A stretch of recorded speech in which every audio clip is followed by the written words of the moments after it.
All right, welcome everyone to another episode of Tactical Debrief. Today I have one of the best guard players in North America, Robert Moreland, coming in off of a really good event at Lone Star Open. But Robert, I brought you on for two major reasons. One, you're obviously very good at this game, and you're very good at the faction that we all love. And two, you bring super heavies to every event that I've seen you like pop up in the top standings. So I gotta start off there, Robert. What is drawing you to the super heavies so much in this edition? Or has it gone on for longer than that? So actually, it hasn't gone on for that long. I have tried my best to not bring a super heavy, and time and time again, people always go, "Oh, hey, it's just a meme list. It's not actually competitive." But from a competitive point of view, I have tried to not bring these, and they fill a niche that I feel like Guard has to invest so many points in synergies and command points into fulfilling that they just provide straight out of the box, right? Yeah. I'm It curious. gives me the flexibility. Yeah, I was gonna say, like, what yeah. what other things So have you tried other than the super heavy in order to try and fill what you think is the niche that super heavies are filling? yeah, so I've tried Double Dorn, right? Tried Double Dorn a lot. Uh, Leman Russ spam, demolishers, tank commanders. Tried to mix it up even with the Krieg blobs with your Primaris Psyker and Marshall. Rapier laser destroyers, sentinels. You basically name the combination. I promise you, I've tried it. What I tell a lot of people is in the good old days of eight, um, I I literally lost 22 games in a row playing every single unit in available to the guard. Every Yeah. single one, no matter how bad it looked on paper. And guard does have a lot of units that you might sleep on, and their points may not quite seem quite right, or maybe their damage output isn't that high. But whenever you actually play it in the game, it actually ends up making a huge. Yeah. So it's worth going through those 20 plus losses to try to find the kind of random gems in there. Yeah, I love that you've just like had the opportunity to just spam things. Because one of the things that we oftentimes think about, right, is when Kazarkin got nerfed from 100 points to 120 points, and now we're sitting in the middle at 110. Well, at the end of the day, like they still do the exact same thing, right? Their rules didn't get changed at all. It's just a matter of like, oh, what else do I kind of want to shift around? I think that's a really good thing to keep in mind. Is a lot of people will slam a unit like a Valkyrie and be like, it's worth, yeah, it costs too many points, but like a Valkyrie does what a Valkyrie does, and there's not a lot of other things in our index that will do that. So I love the fact that you're just going through and experimenting a lot. Let's come back in to the super heavies a little bit because I know that you've definitely picked up a couple of fans for people who are following the high level guard meta because you've been doing all of this. And so let's go ahead. Do you have the list that you actually took to Lone Star handy? I do. Yes. So here, let me go and pull that up for you. So let's go ahead and run through Um, that real quick and actually get an idea of like how you look at each of these pieces that you're bringing. sure. So whenever I get around to constructing a list, especially with guard, with because we get our synergy through units. So a lot of other armies get their synergy through different command points or army abilities, whatever. We don't, right? So if you know you're going to be using Fields of Fire a lot, all right, you gotta tech into that. You need Yeah. to make sure you have units that can benefit from it and make it useful. So I knew what I wanted to do with my list with Lone Star, knowing that they were going to be doing about half GW terrain, the other half the FLG terrain set. I knew I needed to have something that could just sit on objectives, accomplish my primary, and I needed to ensure that if I had the opportunity to kill something, I had to ensure it was dead. Anything that could impact my ability to score primary had to die. That's target priority number one for me because with Gaunt's Ghost and an Assassin, which I'll get into here in a Hmm. second, um, secondaries honestly are just kind of easy. Um, but it's primary where you end up getting absolutely obliterated on. Yeah. So with that being said, what I ended up bringing to Lone Star, Gaunt's Ghost, the only reason why you don't bring them is if you don't own them, right? Fair, yeah. Um, you got Lord Solar, Platoon Command Squad, an Enginseer, just Catachan, just one squad, an Infantry squad, a Bullgryn, 6-man Bullgryn, another 6-man Bullgryn, 3-man Bullgryn squad, three Leman Russ Exterminators, all armed with heavy bolters, melty meltas, and heavy stubbers, and a Stormsword and the Callidus Assassin. Interesting. So, Yeah. So I have a couple of questions before we talk about how this list actually plays. The first thing I noticed is when you talked about the exterminators, you specified that you're taking heavy bolters on them instead of the las cannon. What's the thought process there? I'm not gonna lie, the las cannon just misses every single time for me, and I'm like, you know what, I'm done with this. Fair. But Yeah. especially with the change to the rules that six is auto wounding, Yeah. right? Um, it's just having more shots. It now normally a heavy bolter going into a vehicle is a total waste of time. I don't really care, right? Mhm. You would need that las cannon, but now I actually have more breadth to the targets available to me because I can choose to shoot at infantry or a vehicle, and there's actually a half decent chance I could end up scoring some damage on it. There you go. I So, mean, that makes sense to me. The other thing that I thought was rather interesting is the other person I've interviewed recently who has taken a super heavy towards his events chose to forego the Enginseer and instead brought a Trojan support vehicle. So I'm kind of curious what the decision point is between those two units is for you.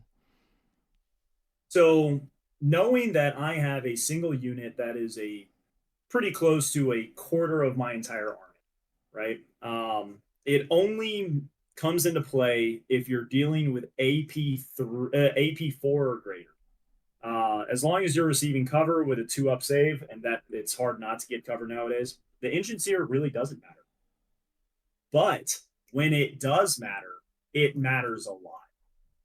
So whenever you go into those Sisters of Battle matchups, occasionally you'll see Eldar bring some fire prisms still, right? Um, or even Thousand Suns whenever they spend their Cabal points, and all of a sudden you have a bunch of bolters coming at you at like AP4, AP5, right? Yeah. That's where it ends up mattering, and that's where the invul ends up saving you a lot. So when you have an opponent that believes that they have an option, right? Okay, you know what? Maybe if I go out there and I'm able to kill this, I have a game. Realize, it still has a 4-up invul. All I have to do is roll maybe a little hot or even average, and now their whole army just dies, right? It Yeah. forces them to play different. But with a Trojan support vehicle, it's something that you can't hide. It doesn't have lone op, and in the day, it only provides just him reroll once. It's, in my opinion, kind of a lot of points to just do that, Yeah. right? It's hard to have it score me points in a pinch.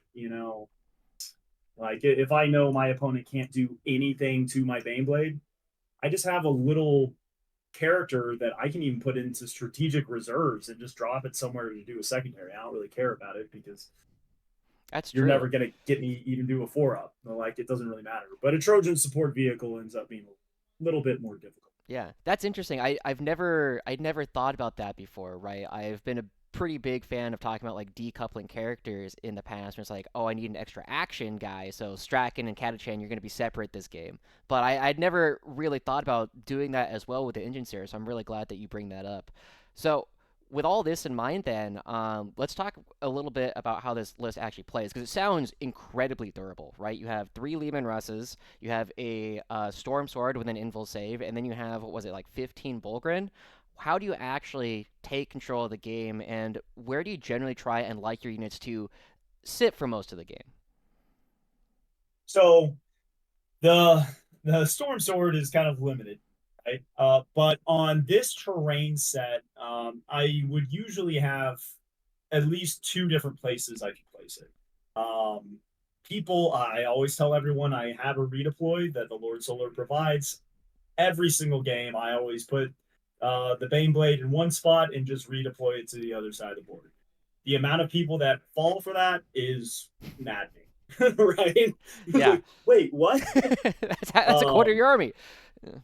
yeah, yeah. So, yeah, the overall strategy, Bullgryn, they move up, they sit on objectives. Anything that threatens the Bullgryn, I'm able to counter with Leman Russes or a Stormsword, right? So, Stormsword is going to be my safe zone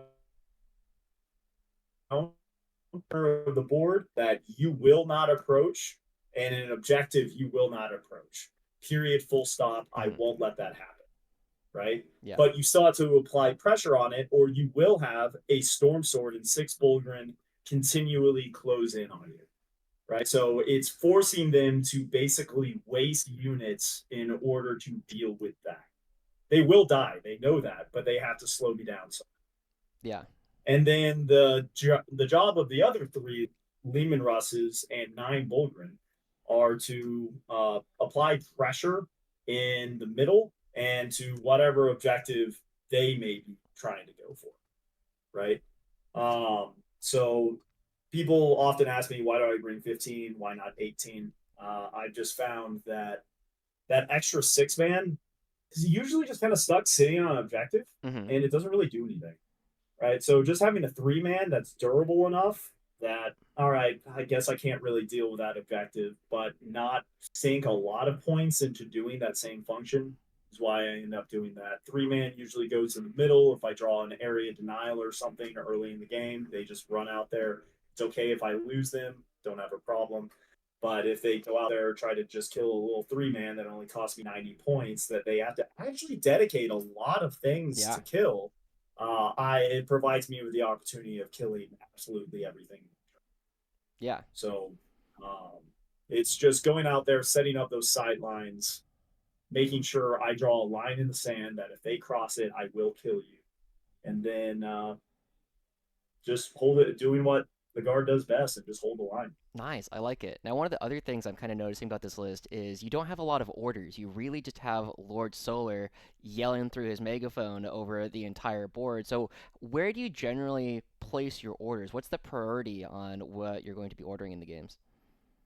If the Storm Sword's able to see, he's always getting an order. Um, I'll, depending on the matchup, I'll often strategic reserve one of my Leman Russes. So it doesn't really matter for him. And then if I need to go hard, then the other two Leman Russes will go ahead and get the take aim order. Otherwise, I often find myself just moving the Bullgryn. Makes That's it. sense. The amount of games I played where I just don't shoot for an entire turn, Yeah. because it just doesn't matter, right? Like Yeah. all my entire strategy is I'm going to sit here.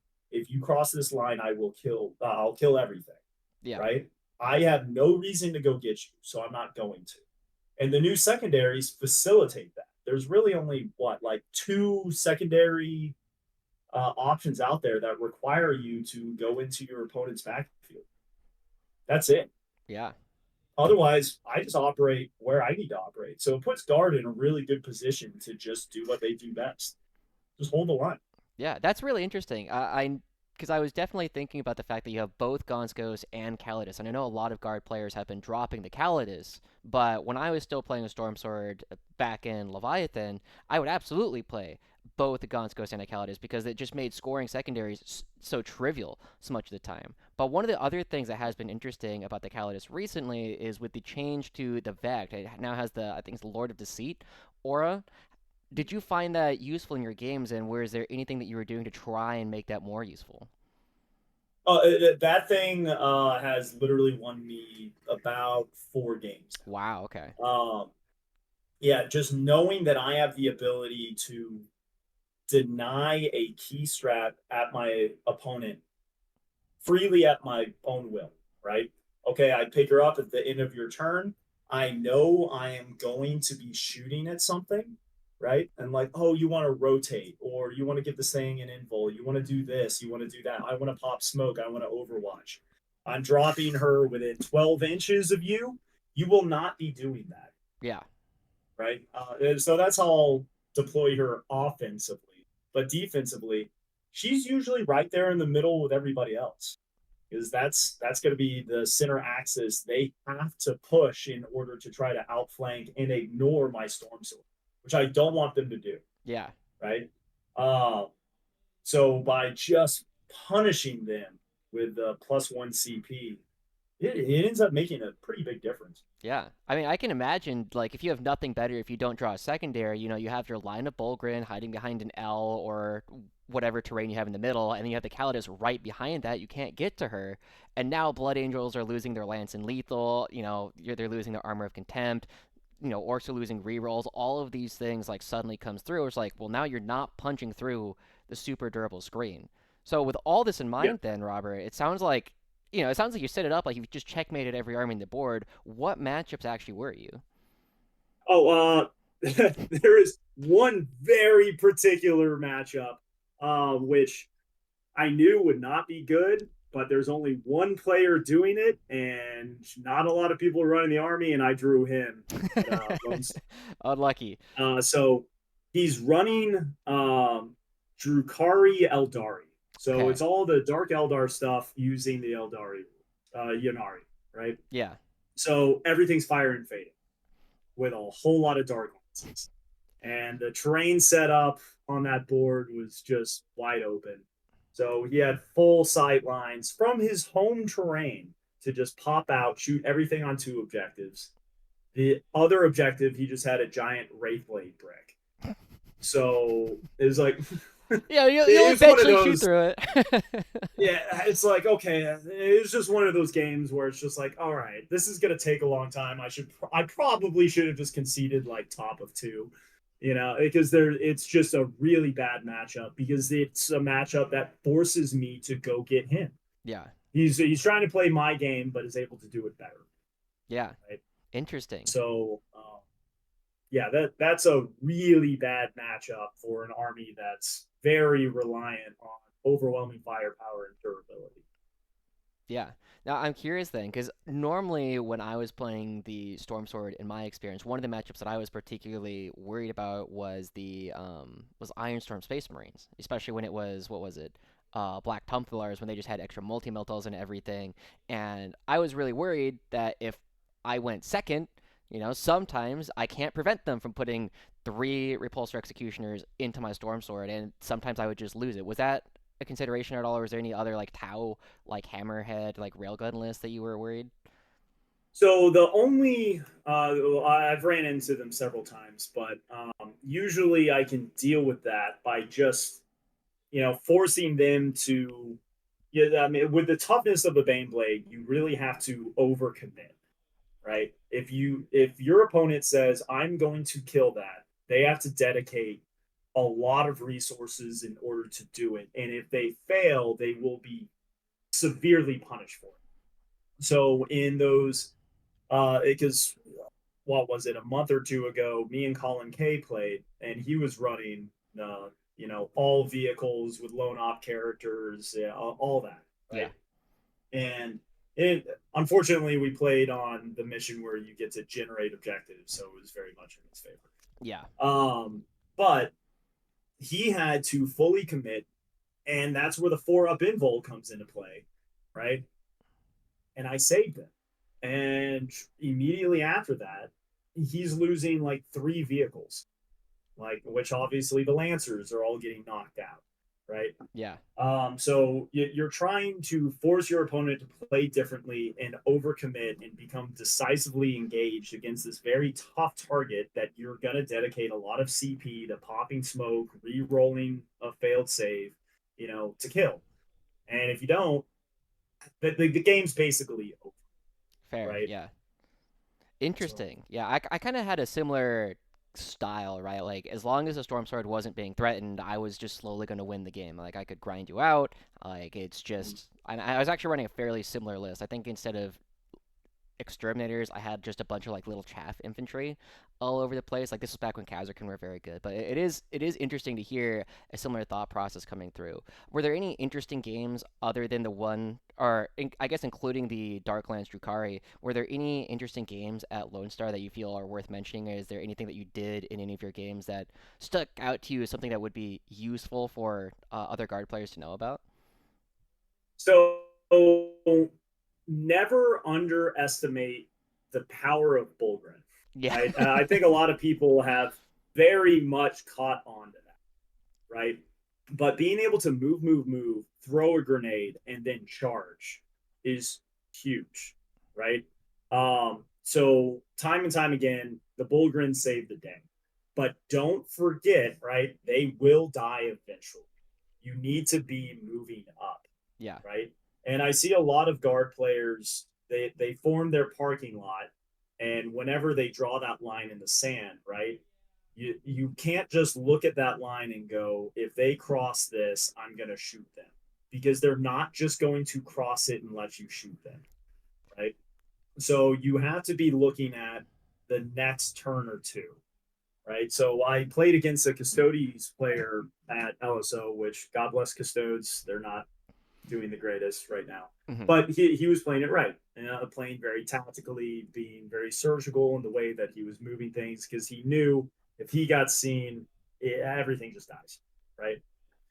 I have a lot of 3 damage in the army, and it's not really ideal. Yeah. So, knowing that you can't let them stage. So he's constantly trying to stage, and that's fine. I'll move a Leman Russ in like within 5 inches of you, kill what I can, right? And then you're probably going to kill that in return. I'm okay with that. That's fine. Because you just lost an entire turn of movement, having to deal with something that I force you to deal with. Yeah. And then that's one less secondary you don't get to score. That's another unit, not an objective. Right? Yeah. So, but otherwise, a lot of the games, I did get to play against a double Lord of Skulls, which That sounds like a fun matchup. yeah. That's especially for Stormsword. Yeah, It for did like sure. 31 damage to it. Like, You so know, it happens. The number of times where I've just like taken a storm sword and like pointed it at like some kind of knight or some kind of super heavy and just shot is absolutely wild. And sometimes it just disappears. You roll hot on your damage and that's all you really need to do. Now, one of the other major things, so you were talking about how you were playing a lot on is it was Pariah Nexus terrain, you said, right? The Games Workshop, and then a mix of the yes, FLG. yes, Is there any yes. other kind of terrain that you would, or I guess, is there any like Pariah Nexus terrain setups that you just like, I can't play a super heavy on this one? Actually, not really. No. Mm-hmm. And I even brought a super heavy to London last year, and their terrain is like you literally cannot get it out of your deployment. Yeah. Like you just can't. I still brought one, and I just rapid ingressed it. Right, like I'm okay with this. Like, okay, rapid ingress after you're done moving, and you're just stuck knowing that a Bane Blade is going to be coming at you your next turn, Yeah. right? Wait, so was this in So, Leviathan? yes, or yeah, it was last year. Gotcha. I thought you couldn't rapid ingress outside of your deployment zone. Or like because it's wider than 6 inches, doesn't have to be on your board edge? Oh no, it just can't shoot or do anything that turn. Oh, really? Okay. But it's fine. It's my Yeah. opponent's turn, Yeah. and then the next turn's a new turn, and then I just go at it. Yeah, all right. I mean, works out. So, going off of that then, so you played it on UKTC. What are your thoughts on playing a super heavy on WTC? Yeah, honestly, I'm not sure if that would work on WTC. Like, if I'm being totally honest. Fair. Yeah. um, but I mean, I just haven't had a lot of experience on WTC. Yeah. Um, but something to keep in mind, because people always ask that question: how do you move it around and everything? I don't have to move it around. I just have to be able to see you, Yeah. right? So if I can just shove a corner out, yeah, I can't fit through. That's fine. But that one corner can see you and it's going to obliterate you, right? So that's all I'm trying to Yeah. do. Gotcha. As long as I got my line of sight and I try to force my opponents into that line of sight. So I mean, I'll do crazy stuff. You know, hey, Leman Russ charging you way up here, and it's like, hey, yeah, if you want to have all your guys fight, guess what? They're gonna have to pile in and consolidate into line of sight of that thing, Yeah. right? But if you don't, that Leman Russ is just going to sit there alive, right? So I'm trying to force my opponent to make decisions. Yeah, no, that's really cool. So, I mean, it sounds like we got a pretty holistic view of this. You know, you got to set your line. You move your Bullgryn and your Exterminators in certain places where your opponent, if they want to charge, they're going to charge into the open. The Exterminators, if they need to, can charge in. You're just going to try and force your opponent to play in the places where you want them. Yes. Yeah, I mean, that's awesome. So let's go back then a little bit, Robert, because I know you said you were playing in 8th edition, but you know, you've got a big guard collection that I can see. Has guard always been your 40k love? Oh yeah, no, like by and far. Hmm. It's firmly my belief that everyone gets into 40k through one of three ways. Like they either get into it because of the lore, right? They just love the books and everything. They get into the game, or they get into the hobby, right? Yeah. I was fully a hobby guy. I had no interest in the game. I couldn't even care less about the lore. I just thought the models looked really cool, right? And for close to a year, all I did was just assemble and paint models. Just had a blast doing it. And then, decided to start playing at my local gaming store. Then, got my ass kicked several times, and it's like, all right, I want to win I could now. tell, yeah. You definitely seem like the kind of person who's like, once the competitive itch comes through, it's like, oh, like, it's not enough to win. You have to be like really good and playing some of the best players. So I'm curious then. So how long have you actually been playing 40k? Right? You said you just took a year just painting, but when did you play your first game? Let's see here. It's been about 8 years uh, since I started really getting into it and playing a lot. It was like whenever the start of eighth happened. Sure. I wasn't Um, playing at that time, but yeah, yeah. yeah, So yeah, that's when I really got into it. Started really collecting guard and everything, and I love guard. yeah. So I just love the idea of just regular dudes just trying their best. was there a model that you remember from like back in the day when you first started like hobbying that was like, this is why I'm doing guard? Because I remember for Cash. Kazakin, oh, interesting. That makes sense. Yeah, I know you said you had a military background. I remember for me, I first started looking at models in like 5th edition, and I saw Rough Riders come through, and I was Oh just yeah. like, my friend was like, don't play guard. They still use bullets in the future. I'm like, that's awesome. What are you talking about? Yeah. This guy has a horror, and he has a spear, and he's gonna charge Yeah. that like horror beyond his imagination. Sign me up for that. So I love the fact that it's kind of come through, but. So you started hobbying, then you started playing casually. What was the journey like from playing casually to now being one of the best guard players on the continent? So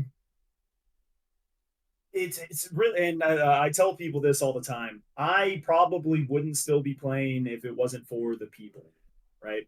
Just all the people that you meet, all the friends you get to make, and we all hang out outside of 40k and do stuff, all that. I actually met my wife because of 40k. Let's go. Yeah, never thought that would happen. Yeah. um, but so started playing casually, and then as I started playing more competitively, going to RTTs and everything like that, I started to meet people, and then they're like, "Hey, you should go ahead and come to a tournament and everything." So then I started going to tournaments, traveling with people, and just having a lot of fun, right? Hmm. And that just having the conversations with everybody about 40k, and then like, "Oh, wouldn't it be cool if we tried this?" Right? Yeah. Which is why I'm sitting here talking to you about a Baneblade, Hell right? yeah. but um, but yeah, I mean, just having fun, making lists that you don't see anywhere else, right? Yeah. Like to me, that's half the fun, right? Like no one expects a Baneblade, right? And I actually had a guy unironically tell me that thing is the bane of my existence. It's like you don't understand how funny that is. That's so funny. Yeah. and but yeah, and then nowadays it's I want to bring best guard ITC back to the United States Yeah, you were talking about this because a little bit. You said you wanted to talk about it. And so, for context, for people who are not familiar, who aren't playing competitive stuff, what is the ITC? so the ITC used to be the independent tournament circuit. It's now the international tournament circuit since GW has acquired the rights to that. Mm-hmm. And so it is a measurement of how well you place, uh, taking into consideration several different factors, right? Number of rounds in an event, number of people, and how well you place, right? And then that will assign you a score. And then that score is compiled with the rest of your scores that you gathered from other tournaments. And then that will place you a rank. Yeah. Right? Yeah, if So, anybody's familiar with the tennis world, it's a very similar ranking where you take your best certain number of events in 40K, it happens to be 6, and then, it'll spit out like what your ranking is off of that. And you've been one of the best, but one of the things that you were saying is you're lagging behind the Brits. yep, I'm currently in fourth place, um, behind three Brits, Mm-hmm. right? And they have a super major about every month, if not more than that, right? And it's really easy to get around, right? Yeah. Like, you know, I have to drive 3.5 hours just to get down to Austin from, Dallas Fort Worth, and 3.5 hours is getting me pretty much across the country in the UK, right? Yeah. So it's a lot easier to approach the competitive environment over in the UK with a large number of people in large events that just get you a lot of points. You're looking at a consistent events of like 500 plus people. Yeah. I know here in the US, cuz I just went to Palm Springs Open, and that had, I think it was 170 entrants, which is a large event as far Yeah. as Oh 40K yeah. goes, right? Like the largest one is LVO that has like 1,000-ish players, but over 100 players is a lot. And like you said, two, three, four, sometimes 500 people at these majors every month. And the other thing that I thought was interesting is because it counts the maximum number of rounds anyone played, not just the number of rounds that you Yep. played, right? And so, like here in the States, Palm Springs was 6 rounds, right? I think Lone Star was 8, I want to say. Was it 8? No, no. Lone Star was six. Was also 6? Yeah. Yeah, so I It's know a lot of the yeah. super majors over in the UK, most people play 5. But then the top cut can play as many as 9, right? So suddenly, you just Well, generate more points for everything. So it is really interesting to see. Is there any like proposed fix that you would like to see that would make it a little bit more equitable? oh, that's a hard one. It I mean, is. There's no like perfect system. everyone always, Yeah. yeah, I mean, everyone always talks about ELO, Yeah. right? Um, I think ELO can work, but I think it takes some of the spirit away from the game, Oh, right? interesting. Like, Okay. because I used to be like top 30 ELO last year, Yeah, you're sitting at and like then left it. 90-ish right now, I believe. Yeah, yeah, maybe I Yeah. haven't checked it recently, Hmm. but I made the mistake of basically legitimately bringing a meme list to a Hmm. tournament to have fun. And I had a Mm. blast. And I got my ass kicked, right? I went like Yeah. 3-3, right? Like that's the worst I've done at an event since I started playing the game. Wow. Yeah. And then I realized afterwards, like I dropped like 200 places in the ELO. It's like that's not good, Yeah. right? But I still finished like top 50 ITC. Yeah. So it's like I really want to like ELO, but again, it can rob kind of some of the fun of the game. Yeah, I can Of see that. like, Yeah. so even just going, hey, this event is ELO sanctioned, whatever. Great, okay, I'll try at that one. Yeah. But I mean, it can dissuade players, especially the higher rank you get, from even going to events, right? Like, oh, hey, I want to go to this RTT, right, and test the list. Turns out the list is bad. All right, well, I just dropped like 50 places ELO because I decided to go test the list, right? Yeah. So, That can be brutal. Yeah. um, otherwise, it's maybe just getting a lock on what you mentioned earlier. Like probably should just be the number of rounds you played. You know, That would be um, interesting, yeah. It doesn't seem that hard yeah. to do. I think you touched on it a little bit where like because Games Workshop is in control of the ITC now. I think it would be really interesting as well if they just said, "Hey, you get, ELO, ITC points, whatever. We're going to say these are the events, and they should be fairly easy to go to, right? But like these are the events that count for rankings." Um, and I think that would be, it would allow more people to just have these kind of silly lists that you play with whenever you choose that is, the time that you go to do it.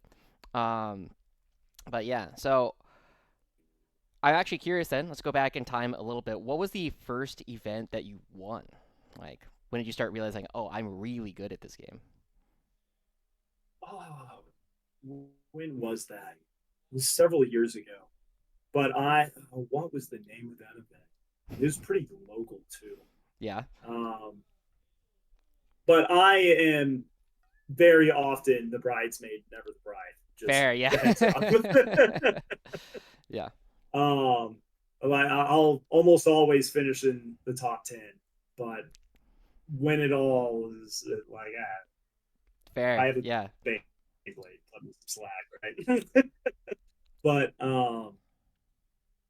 yeah, I think yeah, it's only been one event that I've won. I've won a lot of best overalls. Mm-hmm. Mm, It's all right. If he doesn't come to I think mind, it if you know, was 3 years ago, if it and comes to mind later, but, we can yeah. definitely bring it up. But anyway, so one of the things that has happened recently for this channel, Robert, is I recently hit YouTube Partner. Okay. Now, one of the things that I'm trying to do is trying to get more people to join as memberships, but I'm in a couple of Discords right now, and I don't want to deprive anyone as I become a little bit less active there. So I want to give an opportunity for anybody who is in one of these Discords to join the new community Discord, but I need them to prove that they're actually watching the videos. So, Robert, could you give a password for everybody that I can point to as like, hey, come watch this video. If you know the password that Robert gave, you can get in the Discord for free.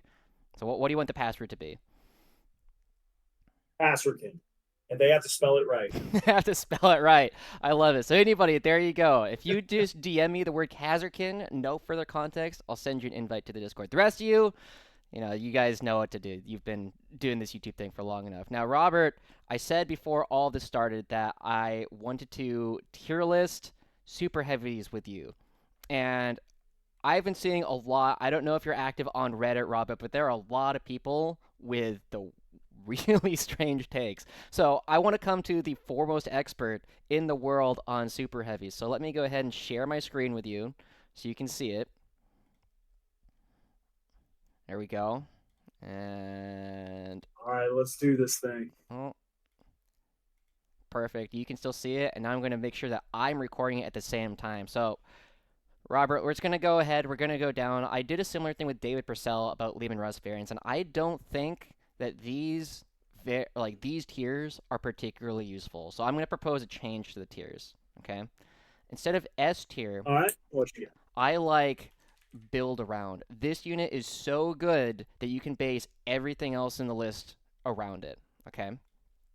After All right. that, I really like generally strong. Like this is a unit that we could bring, but it's not necessarily the one that is going to dictate all of our decisions. Okay.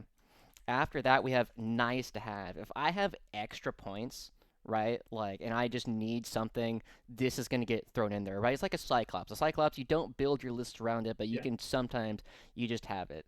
And then we have, you know, it's okay, or rather, there are better options, right? This is often like, it fulfills the same role as something else, but it's just a worse version of it.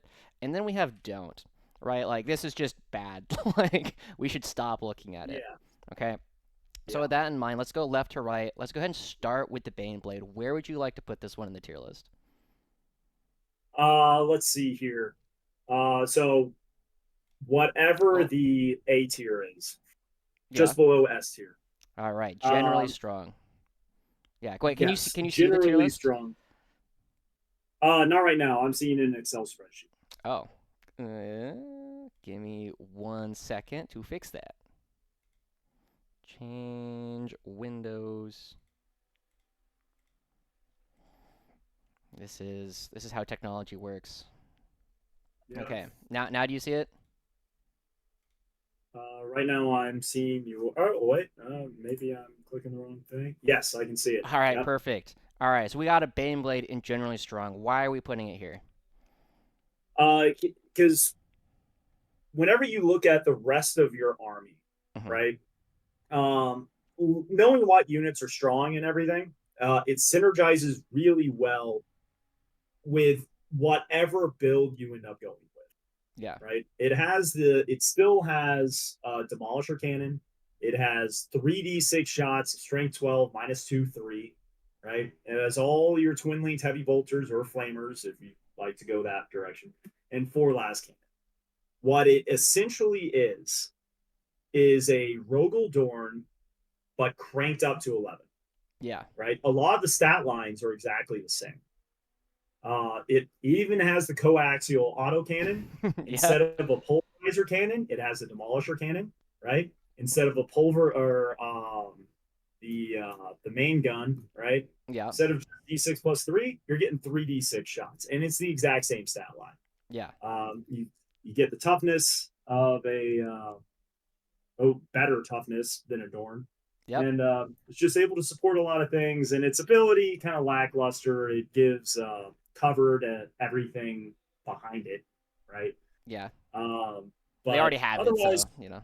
yeah, Yeah. like generally all around pretty good. You have the opportunity of knocking out 3 targets depending on what they are. Nice. Cool. Yeah, I generally agree. I think the Baneblade is good. I particularly like it if you happen to be running into a lot of like custodies, just because just the volume of like damage 3 shots that it puts out. But I generally agree. I would put it pretty similar. Next, let's talk about the Banehammer. I don't even remember which one this one is. Let's see here. Banehammer is it's the same chassis Yeah. as a Bane blade, but it just has the little gun, right? A Yeah. little cannon. It's like I think it's like four Uh, d6 shots, a strength it's 7 -1, 2d6 2 plus ignores. 3. Oh, d6. Oh, this is Okay. the one that does AoE battle shock.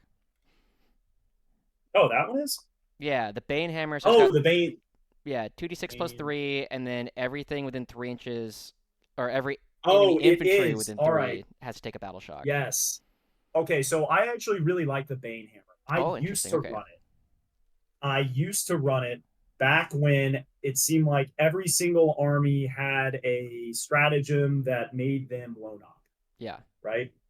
Because the way its ability works is as soon as you target, they have to roll that battle shock, Mm-hmm. right? So if they fail, they're screwed. No Oh. strats for them, Oh, right? I didn't realize that And normally it's it's an after the area sheet. effect. Yeah. Okay. Yeah, so it's just like, all right, now also roll a battle shock for every single infantry unit within 3 inches of my target, Yeah. right? All right. So it can really mess up your opponent's game plan if Yeah. they're relying on a strat to ensure the survival of a unit. It's just like you just don't get to do that anymore, Yeah. right? And it's also a transport. It is. So Yeah. yeah, so unit Bullgryn, Ogren, Party Bus, you're just moving that up the middle, just denying them OC, denying strats, and flat 4 damage isn't. I think that's what it is. It's flat 3, it looks like. Flat But 3. still, yeah. I mean, that's nothing to like sniff at, Yeah. right? It can still do a lot of damage. Lets So you where are we move a putting lot of this one things at? up. What tier does it end up Um, in? I'm gonna place that at B tier B tier, nice to because have. you nice to have. It's still kind of points intensive, and you have to tech into it. Fair. You have Yeah. to know that that's like if the overall meta has a lot of people using strats that's negating your entire army, Mm-hmm. like, hey, it's low knock. You can't shoot at this at all. Yeah. That's something that is a hard stop for the rest of your army. Yeah. Yeah, I So like that. if the It's meta definitely is like a like that, meta read. Okay. yeah. Cool. I mean, I don't. Like I said, I didn't even remember which one this is. Like, Yeah. the fact that you have found a use for it because you spend all these games like playing with all the different variants, I think is really cool. But next, let's move on to the Bane Sword because I think this is the one that a lot of people on Reddit in particular have had very strong opinions that it is the best Bane blade to put in any army. What do you think All about right. So I used to run that one too. it? Mm-hmm. The issue I have with it is whenever you okay, what I love about it, whenever you play that army that has a lot of vehicles and monsters with deadly demise, Mm-hmm. it is the funniest thing on the planet. And you feel like you are directing a Michael Bay movie, Yeah. right? Making things blow up on a 3+ can absolutely devastate your opponent Yeah. unless they don't have any vehicles or monsters. Yeah. And then you are paying for an ability that does absolutely nothing, right? Yeah. Guaranteed. Yeah, I mean, it does good damage, It right? does. Yeah. It's the exact same stat line: strength, AP, even a lot of like abilities, ignoring cover and everything, as the Stormsword, Yeah. which we'll talk about later. But it just is flat 4. Yeah. Um, but 3-up explode. Hey, they still got a 33% chance of just not rolling that 3-up. That's true. And there are plenty of armies out there not bringing any vehicles or monsters. So it's great, but I think it's 480. Yeah, it's If I 15 points recall. cheaper than a storm sword. Yeah. Yeah, yeah. So it's kind of a meta read. Yeah. So you put it So nice to have here. uh, no, I'd still put it A tier. All right. Even with all those criticisms, it's still very good having flat 4 because there's still a lot of armies out there that can try to -1 damage you, Yeah. right? So that 4 going down to a 3, 3 is always a good number to have. And when you do run into those matchups and you're just directing your own personal Michael Bay film, Yeah. it is so good. Yeah, interesting. I think this might be the only one where I have a significantly different perception of how strong the Banesword is than you do. Because if I was doing it by myself, I probably would have put it down here. There are better options. And the main reason why I would have done that is so there are two things. One, like you said, there's a lot of matchups where the ability is useless. It doesn't do anything. But Yeah. the other reason why I really value another tank that we're going to talk about a little bit later on is the Bane Sword versus the Storm Sword. If you look at just the math on how much damage the Bane Sword versus the Storm Sword does, the Storm Sword, if you shoot just the main cannon at almost every target, you're going to have a 10% better chance, or 10 percentage points better chance of killing it, right? If you want to shoot Yes. at a knight, a Bane Sword has like I think it's like a 50% chance of killing it, whereas a Storm Sword, just the main gun alone, has a 60%. So that means that I can shoot the las cannons elsewhere, and it functionally unlocks a third gun on the Storm Sword in a lot of ways. So that's generally why I don't value the Bane Sword super highly, but I think if you do have a meta, like you said, where the exploding on 3+ is really good, I can definitely see this being a lot higher. Yeah, because oftentimes whenever you do run into those armies, they're not just running 1 or 2 vehicles, Yeah, right? They're running a lot, yeah, and those mortals add up they really do. very quickly. Yeah, and I can't tell you how many times it sparked even chain explosions. Right? I can imagine. The most amount of mortals I got out of that thing was 30. It was either 32 or 33 in a That's a single turn. lot of mortals. Yeah, Yeah, that's wild. yeah. All right, let's move on to our next one then. We have the Doom Hammer. This is the one that has Melta 6 on its main gun. So I wanted to run that one Yeah. back when Satans were running around going crazy, Yeah, because the Melta 6 right? comes in after the halving damage. Yeah. Yeah. But nowadays, there are better options. All right. Yeah. I mean, it's not enough shots, right? And the range just isn't good enough. Yeah. Um, then really because every single Baneblade chassis has the exact same options of 15 twin-linked heavy bolters, 4 las cannons, all that kind of stuff. Just gonna go ahead and ignore all those. Just looking at the main guns. Um, it's you're already looking at something that's too many eggs in a single basket, Yep. and going from like, oh, D6 plus 6 damage. Ooh, that's great. It drops down to only D6 damage otherwise. Yeah. that's abysmal. Yeah, is there any increased value from the fact that it's also a transport? It there could be, right? But I would rather go ahead and bring what was it, the Battle Shock one at that Fair, point, yeah, because I mean it techs into more of what you're trying to do. You're trying to out OC your opponent. You're trying to pressure them and make sure you get the pieces that you need to have on the board in the place that they need to be on the board. yeah, But the Doomhammer, that's like, okay, great. They can hypothetically nuke a vehicle or monster.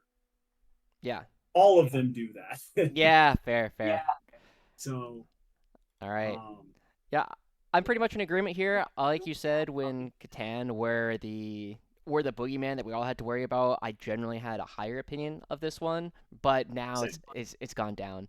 Let's go ahead and talk about the Hellhammer. This is the one that can shoot its main gun into its own combat. So I personally don't like it, Hmm. but I have another good friend of mine, big time guard player. He's on at Works right now, but um, he swears by it, Interesting. and Okay. it's because of the points cost. It's 450, and you have an ungodly amount of guns, Yeah. right? It's just weight of dice. So whenever you start looking at, comparing points costs, right? Hmm. Um, it is by and far the most value for your points. Are the Interesting. guns that Okay. great? Probably not. Yeah.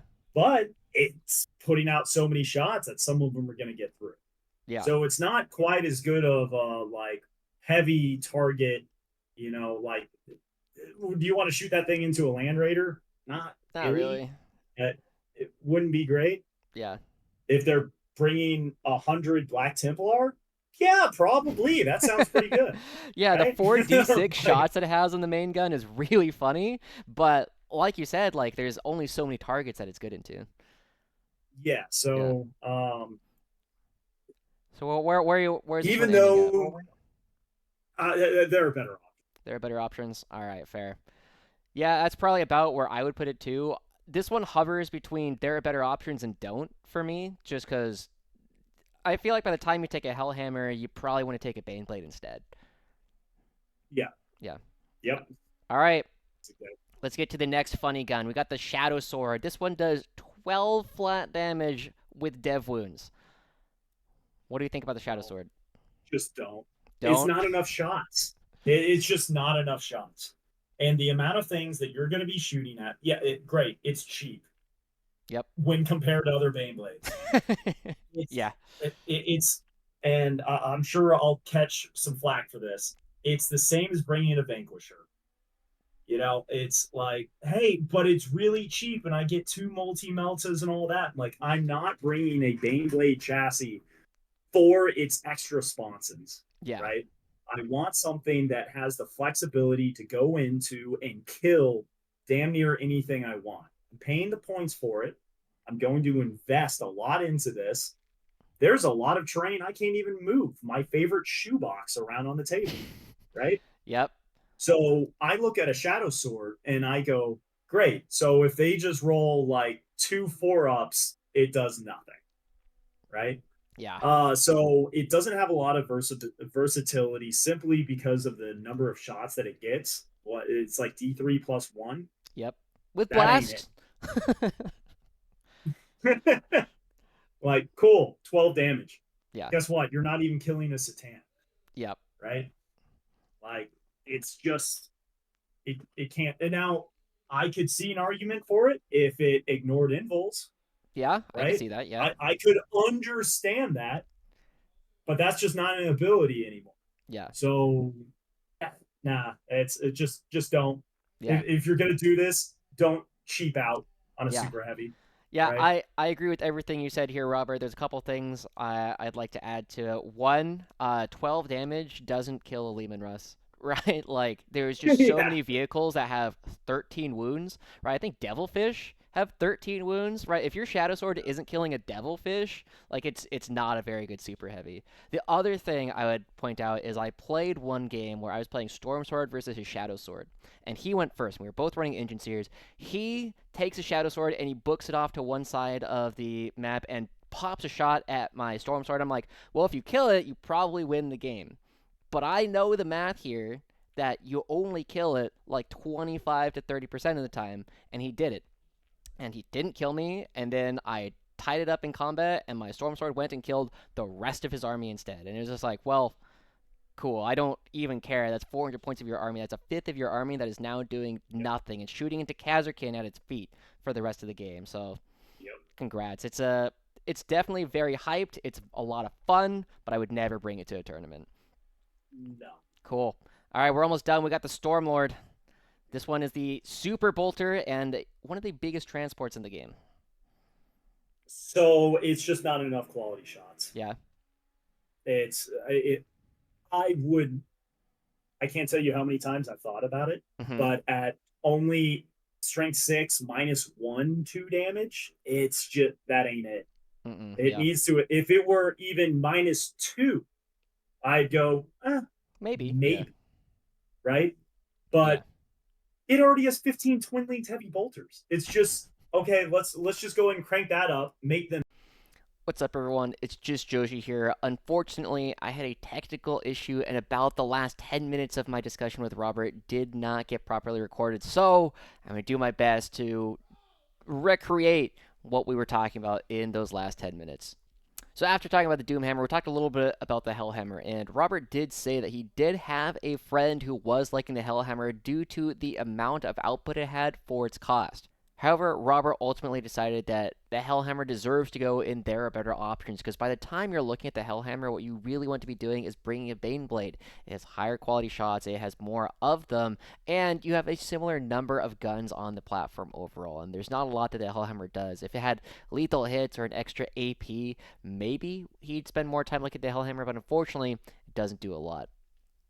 Now, hopefully Robert comments on this one to back me up, because I know there's going to be some people on Reddit who are very surprised by this one, but the Shadow Sword belongs in don't tier. Unfortunately, with D3 plus 1 shots, it unfortunately is just too inconsistent. You're averaging 3 shots, which could do 24 damage, but is very likely to do 12 damage.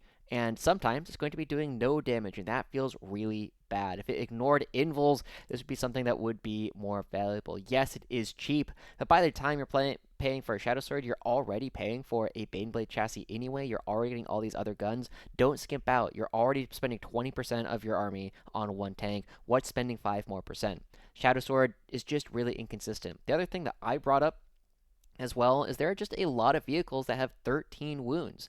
And if you only get one of your shots through and do 12 damage, well, that's not killing a Leman Russ. That's not killing a Devilfish. And ultimately, that's a really big breakpoint where just doing 12 damage is just not quite enough of what we need. After that, we talked about the Stormlord, and unfortunately, the Stormlord, despite being another one of the really cool super heavies we have access to, the Stormlord just doesn't do any damage. It has a lot of heavy bolter shots, but heavy bolters at strength 6 without the twin link that we have on all of our other heavy bolters is just unimpressive. With everybody having cover all the time, there are ways to make this do more damage, but at that point, you might as well be doing it for the better variants that you already had, right? We already have a Baneblade that's going to use an Exterminator. We already have the Doomhammer and Hellhammer that can use an Exterminator. Unfortunately, the Stormlord just doesn't really bring anything other than the transport capacity, and we also have that in some of our other variants. So the Stormlord did not quite make the cut.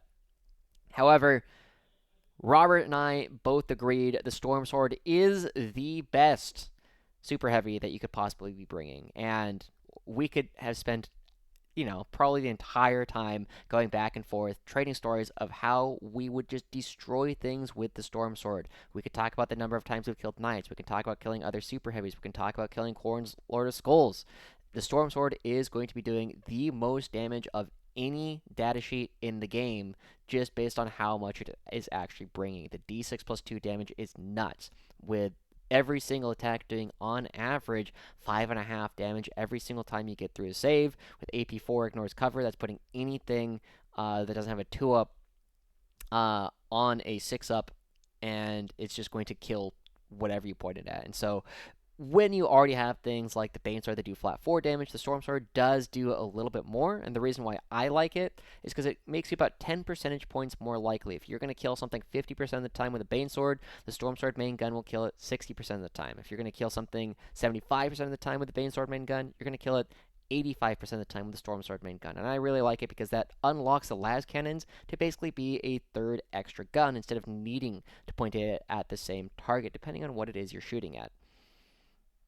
So ultimately, this is where we end up with all of our super heavies. The Stormsword in build around Baneblade and Banesword in generally strong. Banehammer in nice to have. It could be a cool tech piece depending on what armies you're playing into. Doomhammer and Hellhammer sitting at their better options. We were saying that Doomhammer could be higher if you're still playing up against the Avatar of Cain or a lot of Tan still, floating around your local meta. The Doomhammer is still playable there. And the Shadow Sword and the Stormlord, two of the most popular ones we see on Reddit, unfortunately falling all the way down to don't tier. The last couple of questions I had for Robert are some of the classic ones. What kind of advice would you want to give to players who are looking to play more guard, who are looking to get into competitive? And the answers Robert gave to this one are one, well, the classic, have fun. Make sure you're trying to do things. But the other one is we're an army of redundancy. Make sure that we point more than one Leman Russ, more than one unit at something in order to make sure it dies. Do not let yourself get unlucky. Make your whole army redundant. Having one is none, having two is one. So just putting that out there, make sure you bring more than one of things so that you're not sad when it dies or doesn't do what it is that it needs to do.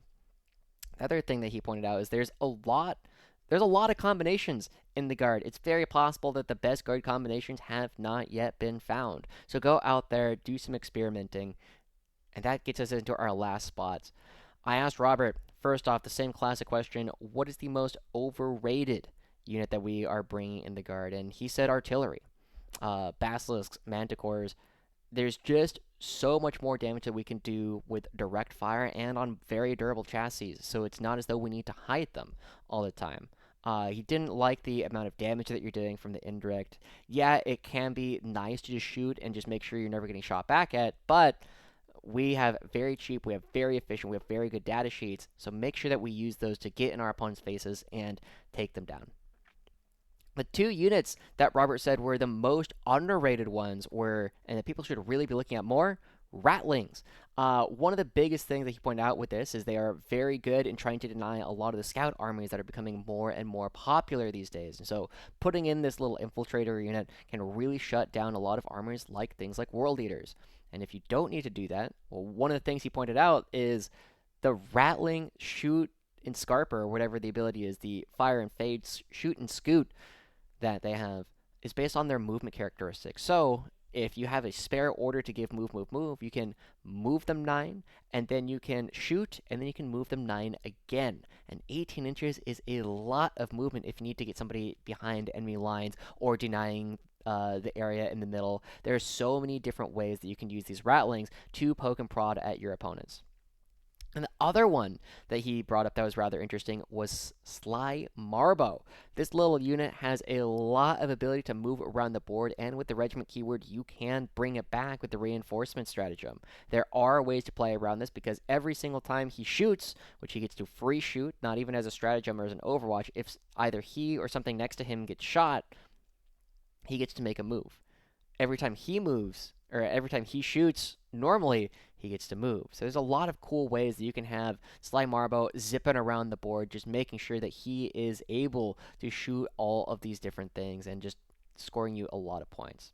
Apologies for the fact that I had to take over at the very end because of the recording coming through. Thank you so much to Robert for coming on.